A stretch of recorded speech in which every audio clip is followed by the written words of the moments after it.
మాది రాయలసీమన్నా.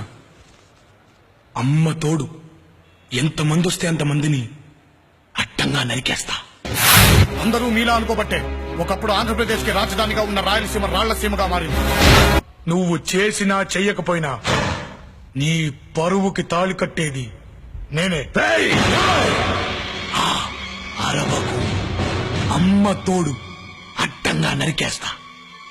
చెప్పేది విను, విను. నీ ముందు తల దించుకుని బ్రతకాలా? తల దించే వంశంలో పుట్టలేదురా, తొడ కొట్టే వంశంలో పుట్టా.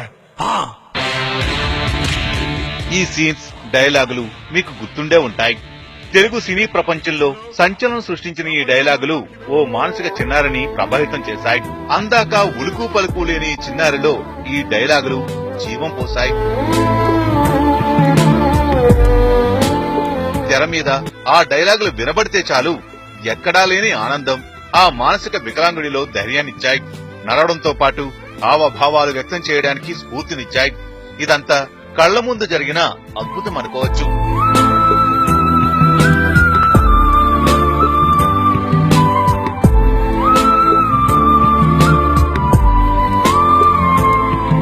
కడప నగరం రాజారెడ్డి వీధికి చెందిన సందాని ఫర్జానా దంపతులకు తొలి సంతానమే సుహైల్. పుట్టుకతోనే మానసిక వికలాంగుడిగా జన్మించాడు. తొలుత పుట్టిన పిల్లాడు బాగానే ఉన్నాడని అనుకున్నా ఏళ్లు గడిచే కొద్దీ అతనిలో అమాయకత్వం, మాటలు రానితనం, నడకరాని అంగవైకల్యం ఆ దంపతులను నిరాశ, నిస్పృహకు గురిచేశాయి. అయినప్పటికీ ఆ బిడ్డను అన్నారముద్దుగా చూసుకుంటున్నారు.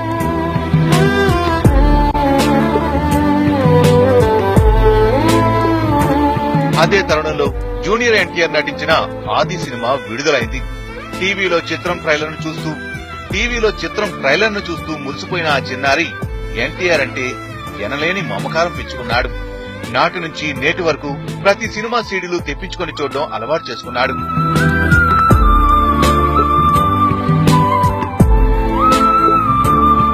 పసితనంలోనే అభిమానం పెంచుకున్న ఈ మానసిక వికలాంగుడికి 18 ఏళ్లు నిండాయి. ఇన్నేళ్ల కాలంలోనూ అభిమానమే అతనికి శ్వాసగా మారింది, ఆశగా మారి జీవితానికి ఊపిరి పోస్తుంది.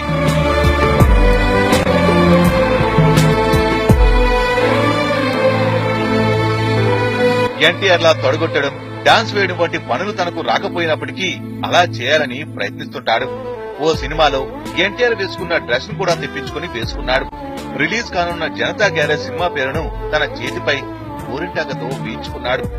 ఇలా ఒక్కటి కాదు, ప్రతి ఒక్కటి ఎన్టీఆర్ ని అనుసరిస్తూ అభిమానం పెంచుకుంటున్న సుహైల్ తన అభిమాన హీరో రాక కోసం 1000 కళ్లతో ఎదురు చూస్తున్నాడు.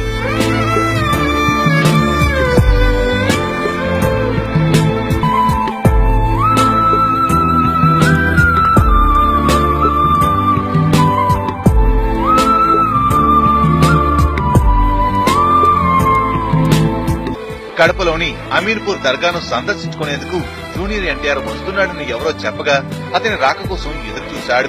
ఎన్టీఆర్ రాలేదు. తన అభిమాన హీరో రాకపోవడంతో 20 రోజుల పాటు అన్న పానీయాలు మానేసి మంచానికి అతుక్కుపోయాడు. ఆ తర్వాత రంజాన్ రోజు వస్తున్నాడంటూ చుట్టుపక్కల వారు చెప్పడంతో మళ్లీ మామూలుగా మారి అమాయకత్వంతో ఎన్టీఆర్ కోసం ఎదురు చూస్తున్నాడు.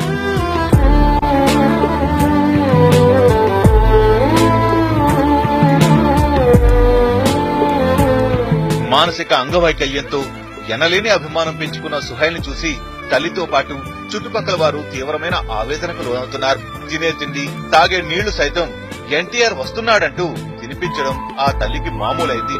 ఇలా ఎన్నాళ్ళు సుహైల్ ను ఓరడించాలో అర్థం కాక ఆ తల్లి తల్లడిల్లిపోతుంది.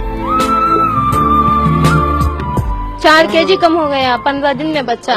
कितना खाना खाने वाला बच्चा, बिल्कुल खाना छोड़ डाला है सर, खाना नहीं ऐसा. एनटीआर के गाने डाल लेना, नाच लेना, सबको भगा डालना बाहर, इतना साउंड रखना, बाहर के कॉलोनी वाले सब भी आ जाते थे. क्या मैं इतना साउंड रखते हैं तुम्हें घर को.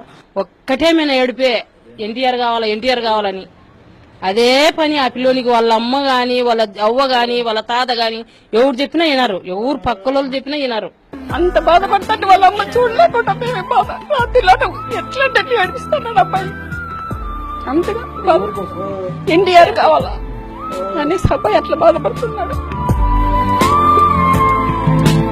ప్రపంచమంటే తెలియని ఓ మానసిక వికలాంగుడు జూనియర్ ఎన్టీఆర్ పై ఎనలేని ప్రేమను పెంచుకున్నాడు. ఇటువంటి విలక్షణమైన అభిమాని కోసమైనా ఎన్టీఆర్ రావాలని, సుహైల్ ను పలకరించాలని ఆశిద్దాం. Studio news, Kadapa.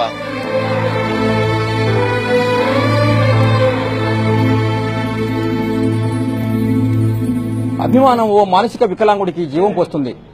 పుట్టుదల నుంచే మానసిక వికలాంగుడిగా పుట్టిన 18 ఏళ్ల సుహైల్ ఎన్టీఆర్ పట్ల అపారమైనటువంటి అభిమానం పెంచుకున్నాడు. ఎన్టీఆర్ వస్తాడనేటువంటి ఆశతో బతుకు సాగిస్తున్నాడు. ఎవరో చెప్పినటువంటి విషయాన్ని విని ఎన్టీఆర్ కడపకు వస్తున్నాడన్న విషయంతో ఇంకా రాలేదని దాదాపు 20 రోజుల పాటు అన్నపానీయాలు మానేసి మంచం పట్టాడు. అయితే పెద్ద దర్గాను సందర్శించడానికి ఎన్టీఆర్ వస్తున్నాడన్నటువంటి ఆశతో మళ్లీ సుహైల్ తిరుగుతున్నాడు. ఇటువంటి పరిస్థితుల్లో నాన్నకు ప్రేమతో అంటూ అభిమానులకు అభిమానం పంచినటువంటి ఎన్టీఆర్ ఈ సుహైల్ కోసం వస్తాడని మనమందరం ఆశిద్దాం. సుహైల్ ఇంటి నుంచి కెమెరామెన్ హరితో హుసేన్, స్టూడియో న్యూస్, కడప.